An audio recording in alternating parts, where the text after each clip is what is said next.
Hai teman-teman, jumpa lagi dengan saya Dr. Adi W. Gunawan. Dalam kesempatan ini saya akan membahas satu topik menarik.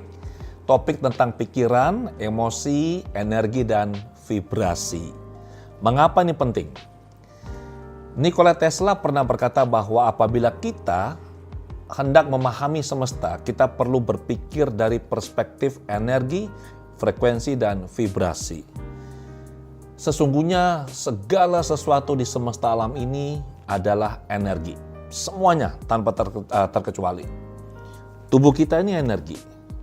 Benda ini energi. Meja energi. Buku energi. Bahkan seluruh ruang di semesta alam ini diisi oleh energi. Tidak ada satupun ruang kosong. Nah, ini ada satu penelitian menarik. Harvard Institute di Amerika melakukan penelitian dan mereka mengukur medan energi kita. Dan mereka menggunakan alat yang disebut dengan squid-based magnetometer. Dengan menggunakan alat ini, mereka bisa memetakan bentuk energi tubuh manusia. Sebelum saya menjelaskan lebih lanjut, saya mau ceritakan satu hal menarik. Saya sering dapat pertanyaan dari ibu-ibu. Pak Adi, gimana caranya supaya anaknya saya ini bisa nurut, sabar, tenang, fokus, tidak lari-lari, belajarnya itu nyaman. Bagaimana caranya? Makannya enak.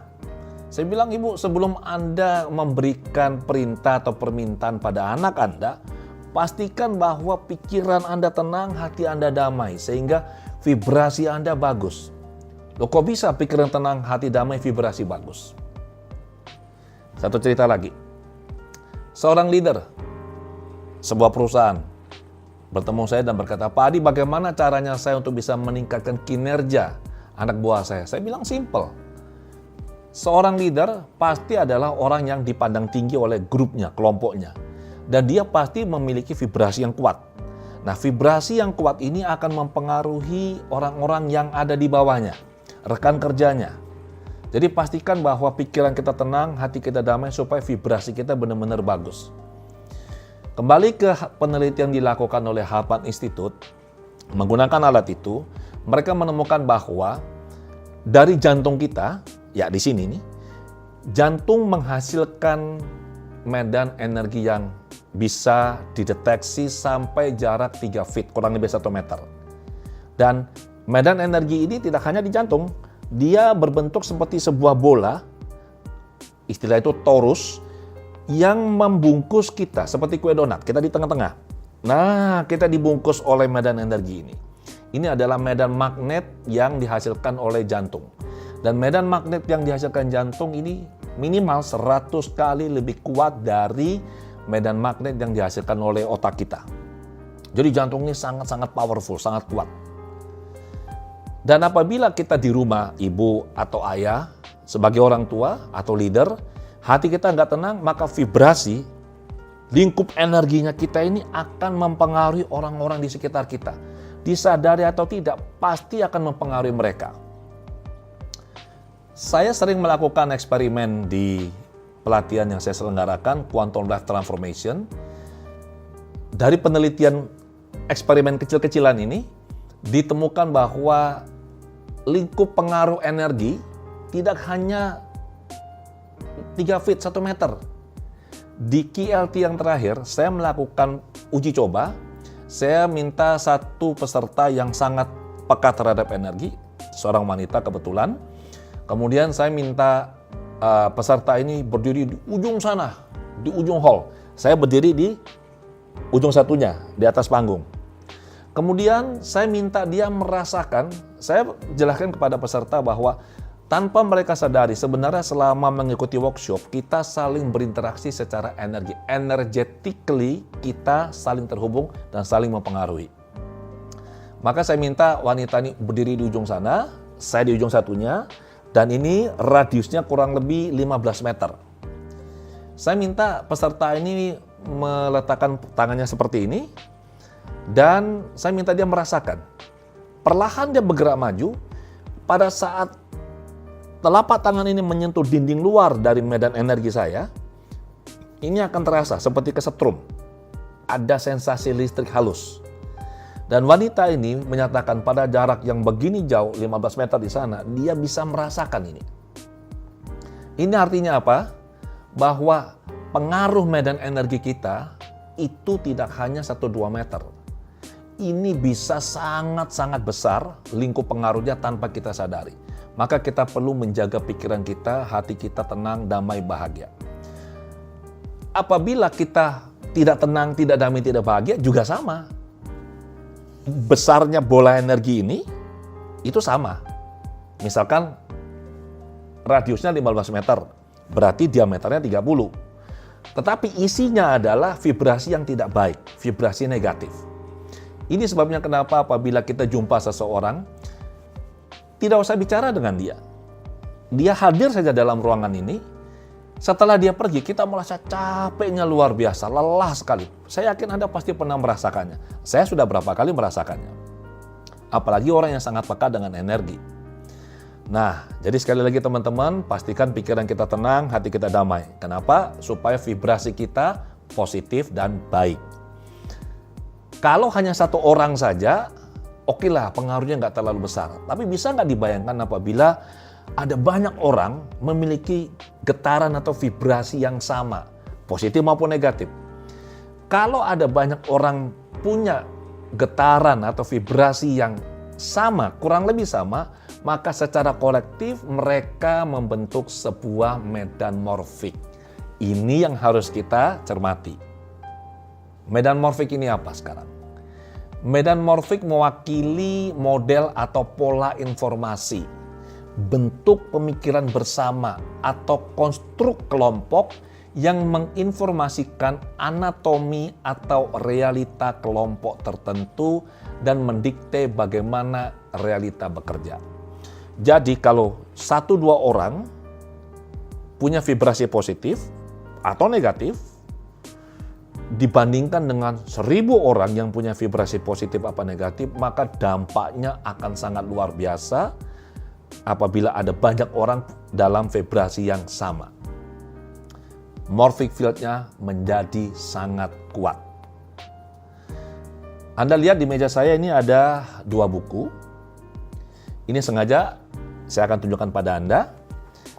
Yang ini, yang putih ini adalah abstrak dan ringkasan disertasi dari David Hawkins, MD, PhD. Ini saya beli dari beliau. Judulnya adalah Qualitative and Quantitative Analysis and Calibrations of the Level of Human Consciousness. Ini, ringkasan ini berisi hasil penelitian beliau. Penelitian disertasi. Dari hasil penelitian ini ditulis ke dalam buku. Ini bukunya. Anda perlu baca buku ini buku sangat menarik ya. Judulnya adalah Power versus Force, The Hidden Determinants of Human Behavior. Yang juga sangat menarik teman-teman, di halaman 68 dan 69, David Hawkins membeberkan tentang map of consciousness atau peta kesadaran. Nah, apa sih peta kesadaran ini? Peta kesadaran adalah sebuah pengelompokan emosi. David Hawkins mengelompokkan emosi-emosi dan diberi suatu angka. Jadi emosi A berapa dayanya, energinya. Emosi B berapa dayanya atau energinya. Peta kesadaran seperti ini.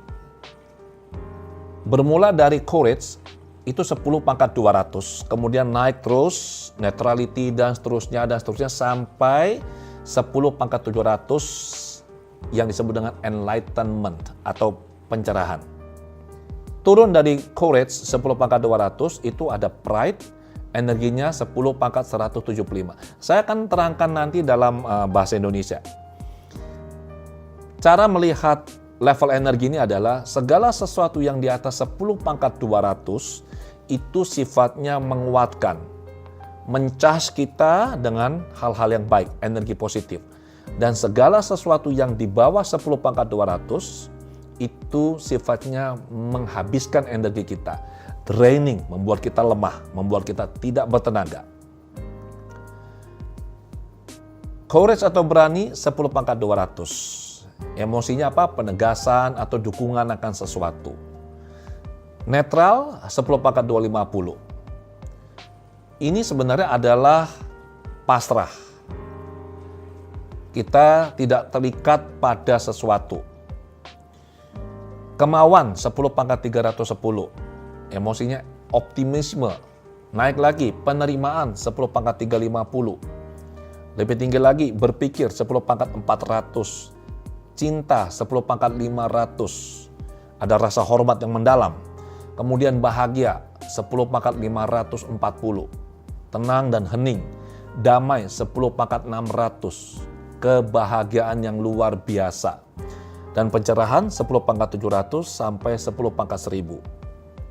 Emosinya tak terlukiskan. Teman-teman perlu pahami bahwa ini eksponensial. 10 pangkat sekian. 10 pangkat 1 artinya 10. 10 pangkat 2 artinya 10 kali 10 sama dengan 100. 10 pangkat 3, 10 kali 10 kali 10 sama dengan 1000. Jadi ini luar biasa sekali. Sekarang kita lihat yang di bawah berani, di bawah 10 pangkat 200. Di bawah berani ada bangga.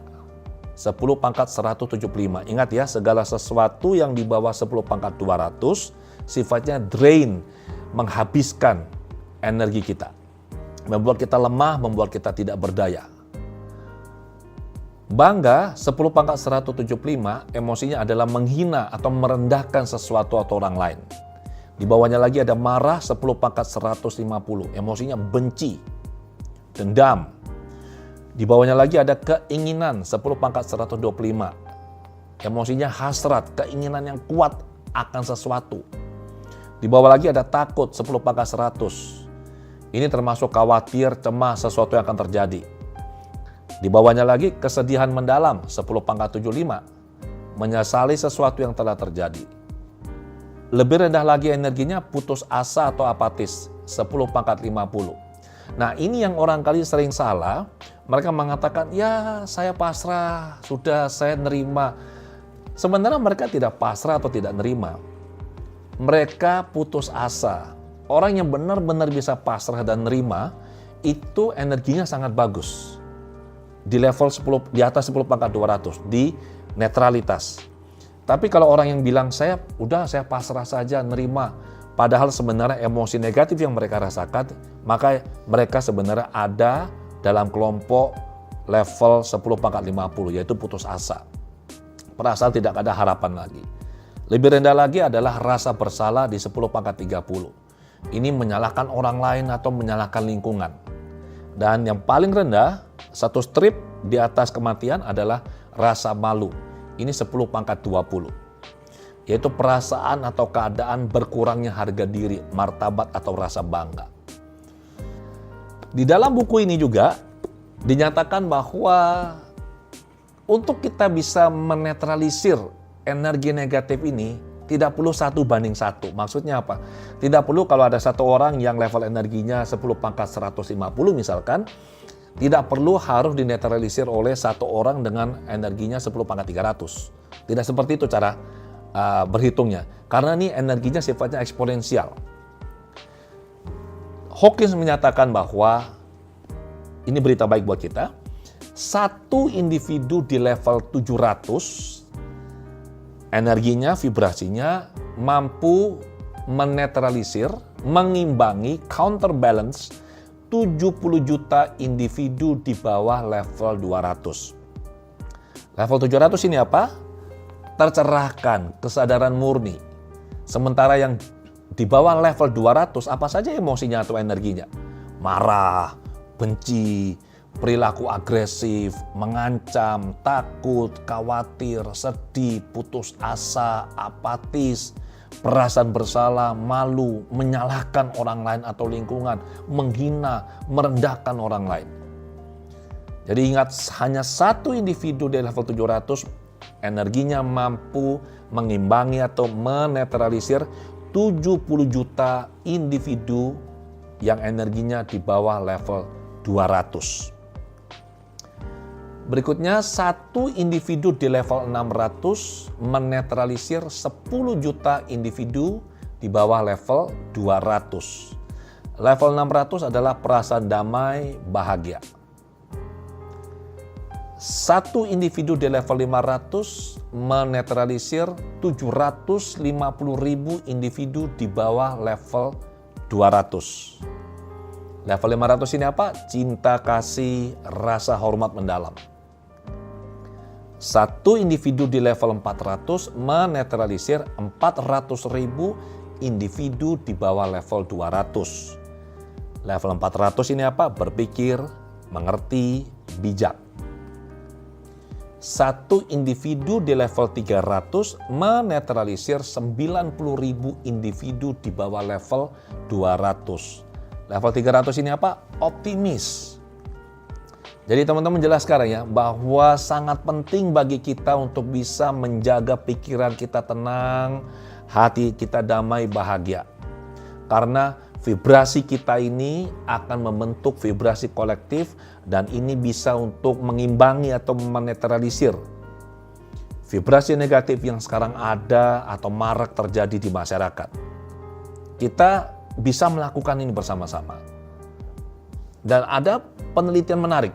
Hasil penelitian yang didukung lebih dari 50 demonstrasi eksperimental dan lebih dari 23 artikel jurnal yang diterbitkan pada jurnal akademik peer reviewed menyatakan bahwa vibrasi kolektif koheren artinya dari jantung kita keluar vibrasi yang bagus ya, mampu menurunkan angka kriminalitas atau tindak kejahatan. Kemudian kecelakaan di jalan raya, kekerasan sosial, terorisme, dan meningkatkan kedamaian, kepositifan di masyarakat. Ini hasil penelitian yang luar biasa. Apapun yang kita pikirkan atau kita rasakan, ada vibrasinya dan berpengaruh terhadap orang di sekitar kita. Kita tidak bertanggung jawab pada pemikiran orang lain atau perasaan orang lain. Kita hanya bertanggung jawab pada pemikiran dan perasaan kita. Pada vibrasi diri kita. Yang bisa kita lakukan adalah, saran saya teman-teman, nomor 1, berhenti membaca berita-berita negatif. Berita-berita yang tidak ada manfaatnya untuk hidup kita. Berita-berita yang memunculkan perasaan tidak nyaman, takut, khawatir, cemas, gelisah. Ini nggak ada gunanya buat kita dan hanya memunculkan vibrasi-vibrasi negatif. Kemudian, baca berita-berita positif. Nonton video atau film-film yang menghibur, yang lucu. Berhenti menyebar informasi negatif, sebarlah berita-berita positif saja yang bisa membangkitkan optimisme. Kemudian posting berita-berita yang baik di media sosial, di grup percakapan, WhatsApp, Telegram, atau di jalur yang lain. Jadi teman-teman, pastikan Anda memperhatikan benar apa yang Anda pikirkan, apa yang Anda rasakan, karena apapun yang Anda pikirkan dan rasakan ini disadari atau tidak hanya mempengaruhi diri Anda, tetapi juga mempengaruhi orang di sekitar Anda, dan secara kolektif akan berpengaruh sangat besar bagi masyarakat. Demikian penjelasan saya, sampai jumpa di lain kesempatan.